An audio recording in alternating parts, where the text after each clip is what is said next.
235 milliards de francs CFA pour des entreprises ivoiriennes en pleine renaissance à l'image du pays. Le port autonome d'Abidjan s'en sort avec 164 milliards. La société des transports abidjanais Sotra, 32 milliards et demi. La compagnie ivoirienne pour le développement des textiles, la CIDT, 19 milliards.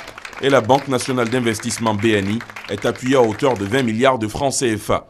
Des financements octroyés par la Banque africaine d'import-export, Afreximbank. Les conventions portant sur ces appuis financiers ont été signées il y a quelques jours au siège de la Banque au Caire. Pour les 4 institutions ivoiriennes, ces fonds constituent soit un crédit relais, soit un investissement pour des projets d'envergure.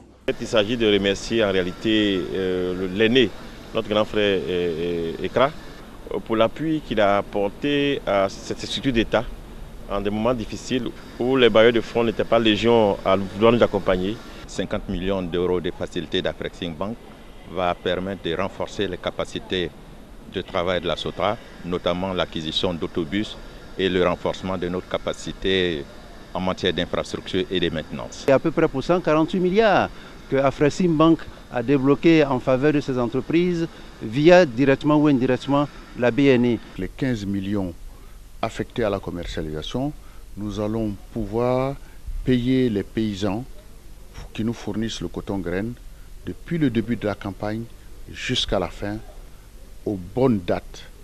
Toutes ces personnalités ont rendu un grand hommage à Jean-Louis Ekra, l'Ivoirien, président d'Afreximbank, est en fin de mandat. Les facilités que nous avons signées ce matin font partie d'une enveloppe qu'on appelle Programme Pays, qui s'élève à peu près 500 millions de dollars.